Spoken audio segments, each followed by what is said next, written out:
આજે હું તમને શેર કરીશ શિયાળાની સ્પેશિયલ ખજૂર પાકની રેસીપી. નાના બાળકોથી લઈને મોટા સુધી બધા જ ખાઈ શકે તેવો ખજૂર પાક બનાવીશું.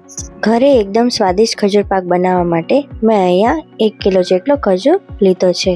સૌથી પહેલાં ખજૂરને આપણે પાણીથી સાફ કરી નાખીશું. મેં અહીંયા નોર્મલ ખજૂર જ લીધો છે, જે બજારમાં સરળતાથી મળી જાય છે. પછી ખજૂરના ઉપરના ડીટીયાને નીકાળીને બી પણ નીકાળી દઈશું. બધા જ ખજૂરમાંથી એવી રીતના બી નીકાળતા જઈશું. આમ તો બજારમાં બી વગરનો ખજૂર પણ મળે છે, પણ એમાં એટલી સફાઈ નથી હોતી, એટલે ખજૂર બિયા સાથે લેવાનું જ પસંદ કરું. મેં પાણીમાં સાફ કરતી વખતે જ ઉપરના ડીટીયા મોટા ભાગના નીકાળી દીધા છે, એટલે હવે કાપવામાં સરળતા રહે. બધા ખજૂરમાંથી બીજ નીકળી જાય એટલે હવે એને આપણે મિક્સરમાં પીસી લઈશું. મિક્સરમાં પીસતી વખતે પાણી કે કંઈ નાખવાનું નથી, કેમ કે આપણે ખજૂર ધોયેલો જ યુઝ કરીએ છીએ, તો તેમાં પાણીનું પ્રમાણ થોડું રહે જ છે.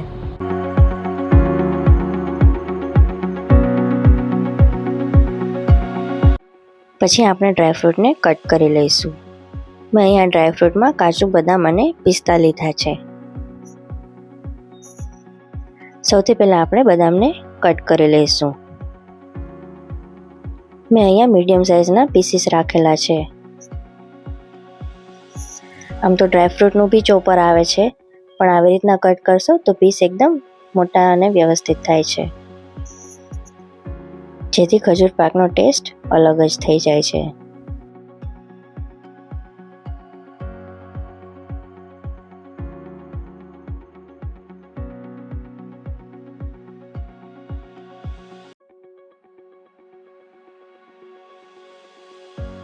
બદામ સરસ રીતે કટ થઈ જાય પછી આપણે કાજુ અને પિસ્તાને પણ કટ કરી લઈશું. મેં અહીંયા 50 ગ્રામ જેટલા કાજુ, બદામ અને પિસ્તા લીધા છે. અને પિસ્તા મેં અહીંયા મોળા પિસ્તા વાપર્યા છે, મીઠા વગરના.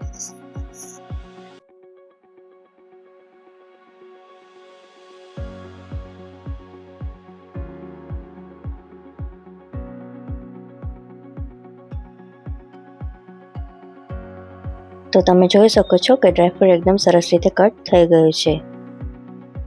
તો હવે આપણે એક કડાઈમાં 2 ચમચી ઘી લઈ લઈશું.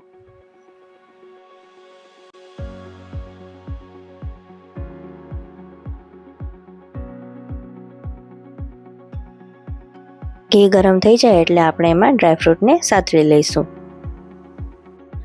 1 થી 2 મિનિટ સુધી ધીમા તાપે આપણે ડ્રાયફ્રૂટને સાતળીશું.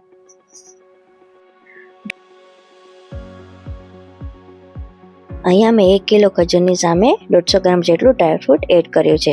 તમે તમારી રીતે વધારે ઓછું પણ કરી શકો છો અને તમારા મનપસંદના ડ્રાયફ્રૂટ પણ એડ કરી શકો છો.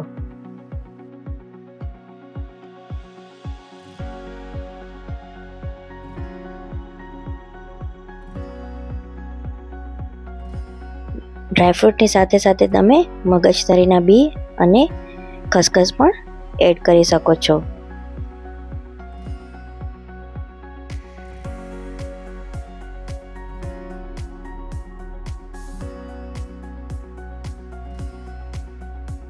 ડ્રાયફ્રૂટ સતળાઈ જાય એટલે એને એક વાસણમાં નીકાળી દઈશું. પછી એ જ ઘીમાં આપણે ખજૂરને એડ કરી દઈશું.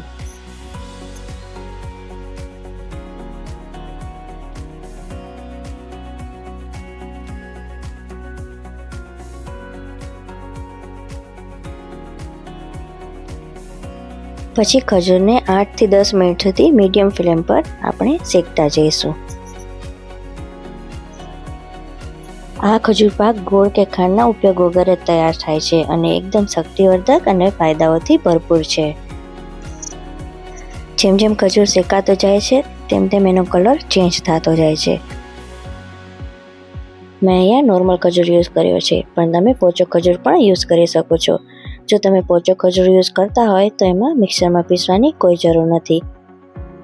અત્યારે ખજૂર શેકતી વખતે એને એકદમ ચમચેથી પ્રેસ કરીએ તો પણ સરસ ખજૂરનો માવો બની જાય છે.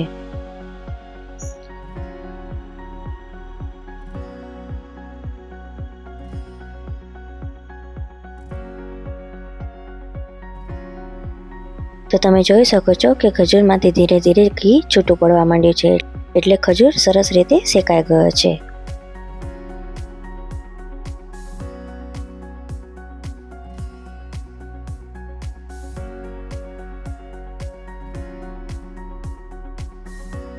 જોઈ શકો છો કે ખજૂરનો કલર ડાર્ક થઈ ગયો છે. તો હવે ગેસને ધીમો કરીને આપણે એમાં ડ્રાયફ્રૂટ એડ કરી દઈશું. પછી સરસ રીતે મિક્સ કરીને બંધ કરી દઈશું.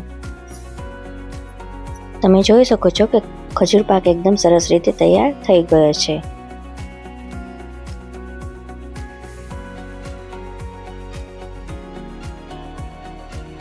તો તમે અહીંયા ખજૂર પાકના લાડુ પણ બનાવી શકો છો અને આવી રીતના ખજૂરને ઢાળીને પણ રાખી શકો છો.